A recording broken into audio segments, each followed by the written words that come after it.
Paz do Senhor Jesus. Deus abençoe a todos os professores, superintendentes, alunos da Escola Bíblica Dominical. Vamos para a lição de número 3. A falácia do relativismo ético-moral. Essa lição será ministrada no dia 19 de abril de 2026. Estamos no segundo trimestre. Esta é a revista Entre a Verdade e o Engano, revista de jovens. O texto principal está em Isaías, capítulo 5, versículo 20. Ai dos que ao mal chamam bem, e ao bem mal, que fazem da escuridade luz, e da luz escuridade, e fazem do amargo doce, e do doce amargo. Resumo da lição. A fé cristã afirma que Deus é a fonte da moralidade e que seus princípios revelados nas Escrituras são universais, imutáveis e essenciais para uma vida justa. A palavra de Deus é imutável, ela não muda. E nós vamos falar sobre relativismo, que é justamente o oposto, é justamente trazendo o sentido contrário ao que a palavra de Deus afirma, que é a verdade, que é o que o homem necessita para viver. Mas o relativismo afirma que o importante é que você seja feliz, o importante é que você tenha o seu posicionamento, as pessoas devem te aceitar, o mundo deve ser dessa forma, não precisa ser exatamente como Deus determinou. Então são várias e várias teorias, são teorias subjetivas da mente humana. E nós sabemos que a verdade, como precisa, ela provém de Deus, ela provém do Pai. E já o texto bíblico está em Isaías, capítulo 5, versículo 20 a 23, Romanos, capítulo 1, versículo 21 ao 25. Temos 3 objetivos. O primeiro é mostrar o conceito e a natureza do relativismo moral. O segundo, analisar a perspectiva bíblica sobre a moral. E o terceiro, esclarecer o impacto do relativismo na sociedade e na igreja. Vamos para a introdução. O relativismo ético-moral defende a ideia de que não existem verdades morais absolutas e o que é certo ou errado varia de acordo com... de acordo com a cultura, alguns afirmam que é certo e que é errado é de acordo com a cultura, alguns afirmam que depende do período, e inclusive chamam nós de cristãos, de antiquados, atrasados, quadrados e outros termos, porque nós sabemos que a palavra de Deus ela é imutável, que o serviu lá no passado serve para os dias de hoje e servirá para o futuro também, porque a palavra de Deus não muda, as promessas de Deus não mudam, o seu agir não muda para conosco, ele é o mesmo Deus. E ele nos prometeu salvação em Cristo Jesus. E ele promete isso a toda a humanidade que se passou, que vive hoje e que viverá se Jesus não voltar até lá. Então alguns baseiam o certo e errado na cultura do período, muitos também, o que é mais grave, danoso, na opinião pessoal. Porque todo mundo pode ter uma opinião diferente, todo mundo. Se todos com as suas opiniões basearem as suas vidas conforme deve ser, então vemos o problema que isso pode se tornar. Nós já vemos isso na nossa sociedade, nos dias de hoje, que é algo que nós percebemos e até sentimos, esse sofrimento, tudo que estamos passando nos nossos dias. É um mal terrível. A mente humana, ela é para ser governada por Deus. Deus é quem governa a mente, para que a mente então seja bem-sucedida, para que o homem seja bem-sucedido, e não a mente governar,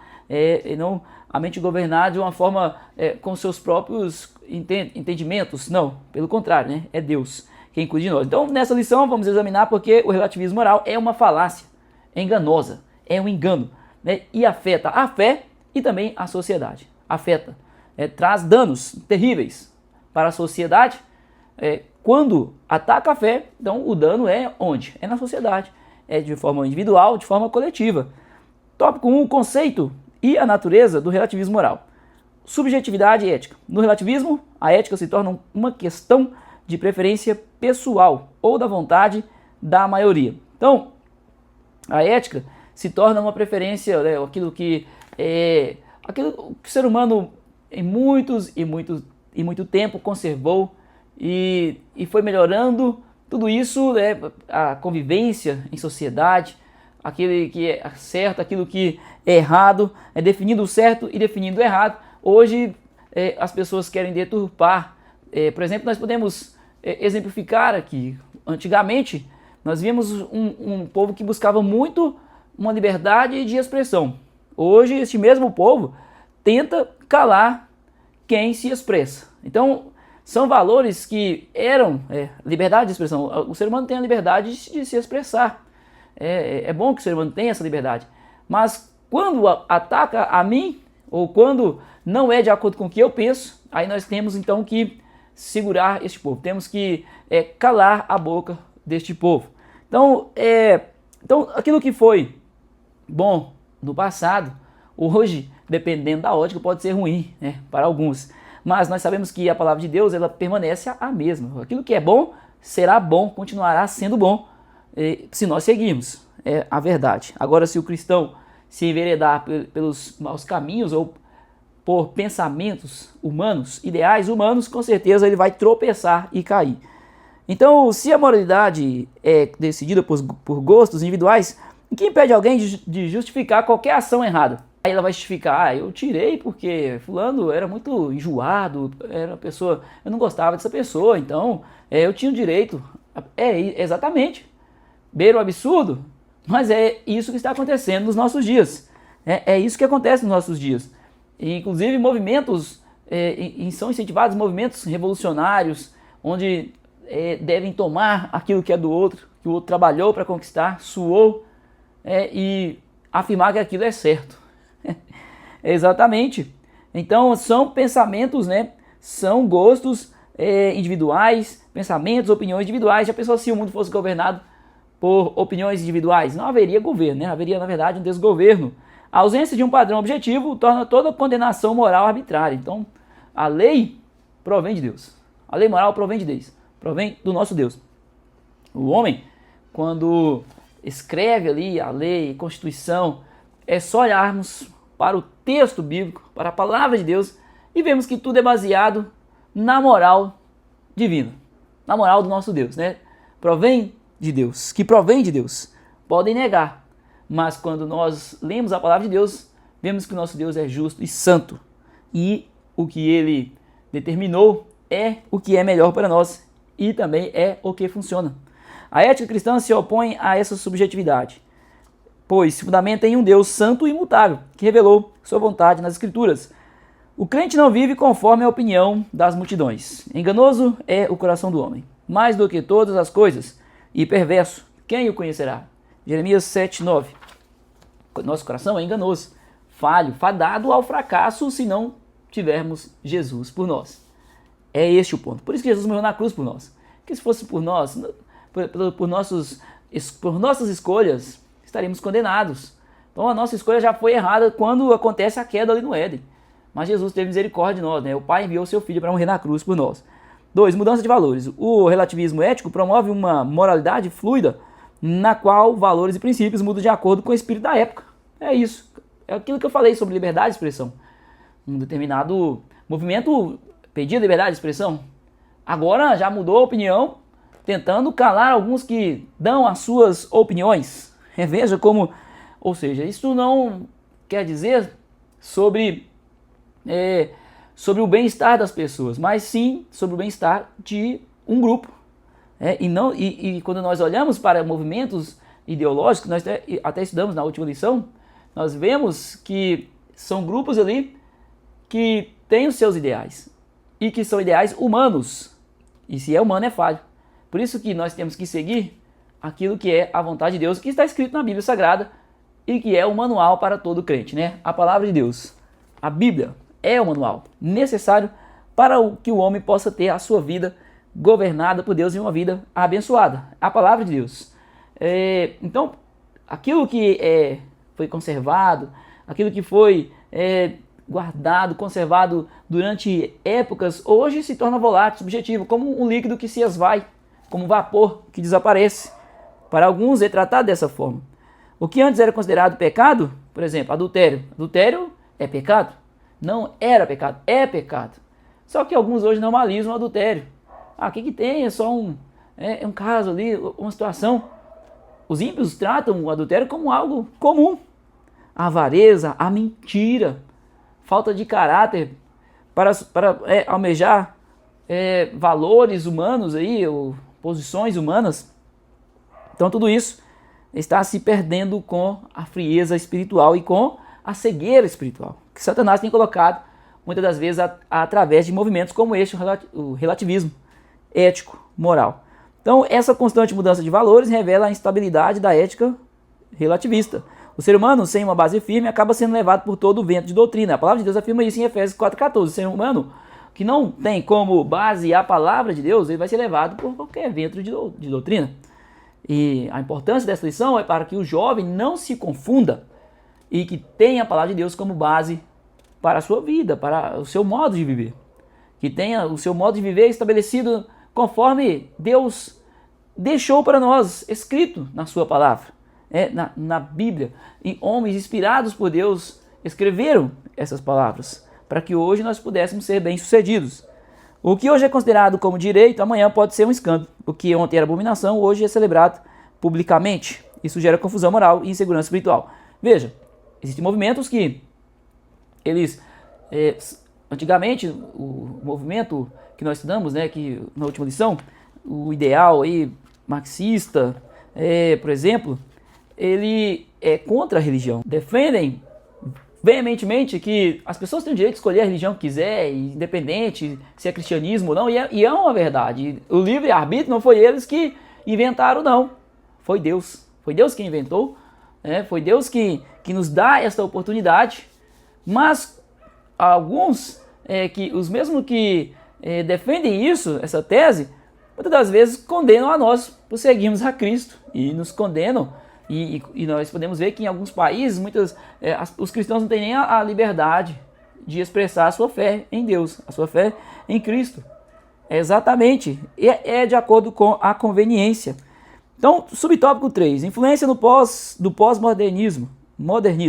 O relativismo moral floresceu no solo filosófico da pós-modernidade, que rejeita verdades absolutas, que promove a ideia de que cada pessoa crie sua própria realidade.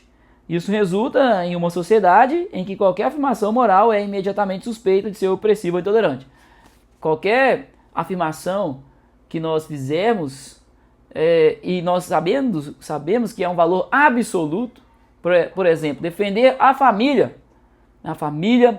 onde tem um pai e uma mãe, homem e mulher, e ali Deus abençoando também com os filhos, uma família, um valor absoluto.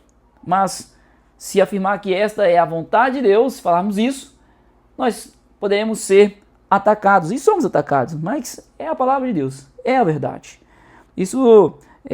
Então, isso resulta em uma sociedade que qualquer afirmação é considerada suspeita, intolerante, onde tolerância significa aceitar todas as ideias. A tolerância significa aceitar todas as ideias, menos aquelas que afirmam valores absolutos. Falam tanto em tolerância, mas são intolerantes quando nós nos posicionamos referente a valores absolutos. Essa mentalidade trata a moral cristã como antiquada ou até mesmo ofensiva, por afirmar que certos comportamentos são errados e que há um Deus em que todos prestarão conta. Mas sem a verdade revelada, pautada na Bíblia, a vida perde seu sentido e a sociedade perde o seu rumo. Então, o ser humano precisa ser guiado por Deus. A palavra de Deus permanece como lâmpada para os meus pés e luz para o meu caminho, e assim também deve ser na vida do jovem. Deixa seu like, se inscreve no canal e compartilha esta aula. Nos ajuda aí para que nós possamos também, para que a palavra de Deus possa chegar a mais pessoas. Fazendo isso, vai ser bênção para todos. Tópico 2, perspectiva bíblica sobre a moral. Subtópico 1, Deus como fonte da moralidade objetiva. Ao contrário do relativismo, a fé cristã sustenta que há uma fonte objetiva e transcendente de moralidade, ou seja, o próprio Deus. Ele é santo, justo e bom em seu ser. E por isso tudo o que ele ordena é moralmente correto. Tudo que Deus ordena é moralmente correto. É o certo. É o necessário a ser seguido. A moral bíblica não é resultado da opinião humana, mas é a expressão do caráter santo e eterno de Deus, revelado em suas leis e preceitos. Deus é a fonte da moralidade. Ou seja, aquilo que é certo e que é errado, que o ser humano tanto questiona, procura, para ser abençoado, para poder ser bem sucedido, está em Deus. A resposta está em Deus. E Deus, e sabendo que ela está em Deus, nós devemos observar a sua palavra, o manual do crente, o manual daquele que crê em Deus, daquele que tem a fé no Todo-Poderoso. Então, as Escrituras contêm a revelação desses princípios morais, desde o Antigo Testamento até os ensinamentos de Cristo. Vemos uma ética que transcende culturas e costumes, chamando o ser humano a viver em conformidade com a vontade divina. Esta moral bíblica aponta para a dignidade do ser humano. A lei moral de Deus aponta para a dignidade do ser humano. E nós vemos muitos movimentos, movimento A, B, C, que existem, que querem definir a forma de governo de país, ou a forma que as pessoas devem ser governadas. Então, Todos eles são falhos, mas quando nós seguimos a palavra de Deus é infalível. A promessa de Deus é infalível. As lutas e problemas, dificuldades haverão sim, sempre existirá, exatamente porque quando o homem cai ali no Éden, então o homem passa a experimentar toda espécie, né, de sofrimento, mas Deus nos dá força para passarmos e vencermos. Então, a lei moral provém de Deus. Tanto quando nós lemos no Antigo Testamento, Deus, por exemplo, quando ele fala ali os mandamentos, não matarás, não furtarás, não adulterarás. Então, é o desejo do nosso Deus. E Jesus, no Novo Testamento, ele aprofunda mais. Por quê? Matar ali já é a ação, né? Já é o fruto da raiz que já nasceu no coração, que é o quê? Que Jesus fala. Jesus fala sobre a questão do ódio, né? E Jesus também lembra que aquele que cobiçou é o mesmo que cometeu o ato do adultério. Se o homem olha para a mulher e cobiça, ele já adulterou, porque é a raiz. Lá, o problema está lá no coração. E antes de ter a ação, tem-se a raiz. Então, e como que o homem consegue se desviar destes males? Ou como que ele se vê livre disso? Observando a palavra de Deus, buscando ao Senhor, vigiando e orando. Contudo, Deus não nos deixou entregues à nossa natureza caída. Ele revelou a sua vontade por meio da palavra e da consciência também, né? Porque é a lei moral, para que o homem soubesse discernir o bem e o mal. A Bíblia adverte que o coração pode ser enganoso e que devemos confiar na direção do Senhor. Então, é interessante, como nós falamos de lei moral, muitas nações no passado e até mesmo na Bíblia Sagrada nós lemos passagens onde fala que nós temos ali os judeus que tinham a lei, mas também tinham os gentios. Só que os gentios, mesmo não tendo a lei, eles sabiam que matar, furtar, tomar o que é do outro era errado. Mesmo não tendo a lei de Deus ali, né, como Deus deu a lei ao povo de Israel, os gentios então ainda não tinham conhecimento, mas buscavam fazer aquilo que era certo, ou seja, a lei moral escrita no nosso coração, na nossa consciência. E já que nós fomos feitos imagem e semelhança do nosso Deus, é exatamente também a questão da consciência. Temos o poder de governança, que Deus ele governa, ele controla, nós também temos isso em nós, mas também temos aquilo que é certo e que é errado. Justamente, se para governar precisa ter a consciência. E a consciência, a nossa consciência, nós somos feitos a imagem e semelhança do Todo-Poderoso, então está em nós. Então vamos lá para o tópico, nós estamos, onde nós paramos aqui? No tópico 2, né? Tópico 2, subtópico 3. O chamado cristão é para viver em santidade, conforme o padrão divino e não segundo os valores deste século. A ética bíblica não é apenas um conjunto de regras, mas um chamado à transformação interior pelo Espírito Santo. Deus nos chama a sermos santos como Ele é santo. Então, a chamada à santidade aqui, o chamado à santidade é para viver, né, conforme a vontade de Deus. E também não é apenas um conjunto de regras, é uma transformação. Por quê? Se fosse só observar regras, Jesus não teria morrido na cruz por nós. Justamente porque o fardo da lei de observar somente as regras era pesado para nós. Então Jesus veio para nos transformar, para fazer com que nós então possamos estar alinhados à vontade de Deus dessa forma, sendo transformados e não somente obedecendo as regras, né, estando ali engessado nisso. É o certo a se fazer antes de Cristo, observar a lei. Deus ensinou seu povo a fazer isso? Sim. É uma questão ali de obediência, de atenção ao chamado do nosso Deus, uma vida de santidade. Mas aquele era um fardo pesado para nós. Então, agora, né, nós temos Cristo em nosso ser. Fomos transformados. E quando transformados, nós agora não andamos observando lei, nós andamos para um caminho que leva a Deus. Este caminho que é Jesus. Nós andamos, prosseguimos, evitamos aquilo que é mal. Quando falhamos, nos consertamos diante da presença do Senhor. Não nos conformamos com este mundo, né? Nos conformamos com o relativismo de forma alguma e também com as suposições que o mundo com aquilo que o mundo propõe para o cristão. Tópico 3. Impacto do relativismo na sociedade e na igreja, confusão moral. Uma das primeiras consequências do relativismo é a confusão entre o certo e o errado. Isaías fala: ai dos que ao mal chamam bem, ao bem mal. Quando se apaga os limites morais, o erro se torna aceitável e a verdade ofensiva. Então, quando se tira os valores morais, o erro se torna aceitável. Aquilo que é absoluto passa a ser questionado, então há uma confusão. E isto é um mal que pode permear dentro das igrejas também. Se a liderança, se os ensinadores da palavra de Deus, o professor da escola bíblica, não observar aquilo que é a palavra de Deus de uma forma fiel às escrituras, entendendo que a palavra do Senhor ela é inerrante, que ela é infalível, que ela é suficiente. Então, dessa forma ele conseguirá ensinar, guiar a sua vida e guiar também as ovelhas, né? As ovelhas do Senhor.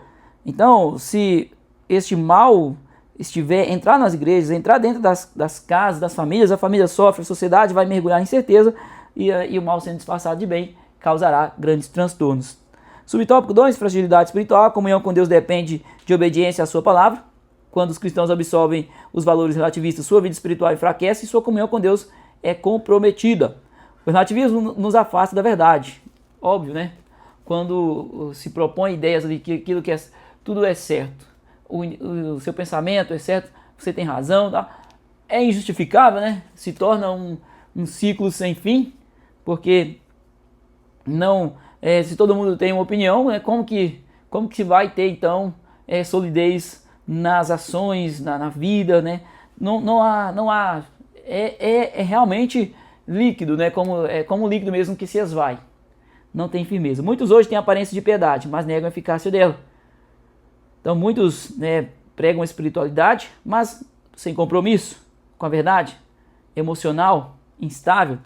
Muitos falam de Jesus, mas não falam que Jesus é bom, porque Jesus é mesmo, mas não falam que Jesus transforma, que Jesus ele é bom e maravilhoso, e ele quer transformar a nossa vida, para que nós possamos estar alinhados à vontade de Deus. Não, só fala que Jesus é bom, que a pessoa deve buscar Jesus, que Jesus fará tudo por ela, mas entendemos que Jesus abençoa os seus filhos, abençoa, mas aqueles que são fiéis à sua vontade. A necessidade de uma igreja firme, é o subtópico 3. Em tempos de relativismo, é necessário que a igreja seja uma coluna e firmeza da verdade. A missão dela não é adaptar a sua mensagem, mas confrontar o pecado e oferecer salvação. A verdade liberta, mas antes disso, ela confronta. Então, a igreja precisa ser fiel à doutrina. A igreja precisa ser fiel à doutrina, ou seja, à palavra, e também os seus líderes, comprometidos com a verdade. Membros dispostos a viver em obediência e uma cultura de discipulado que forme o caráter cristão. A igreja não pode ser confundida com o mundo, mas diferente dele. A igreja, quando está sendo confundida com o mundo, as pessoas que vivem no mundo de qualquer maneira vou congregar em tal igreja porque lá eu não preciso abrir mão disso, não preciso. Aí a igreja se moldou ao mundo. E a questão aqui não é questão de regras, é questão de transformação. O evangelho requer transformação. E aí deve ser ensinado que Jesus transforma. Então, que andar na presença de Deus é andar na contramão do mundo. Se a igreja está andando junto com o mundo, certamente ela já perdeu a sua essência. E que nós possamos vigiar dessa forma. E que Deus abençoe, em nome de Jesus, os professores, alunos, que todos nós possamos então vencer dia após dia, principalmente quanto a este mal.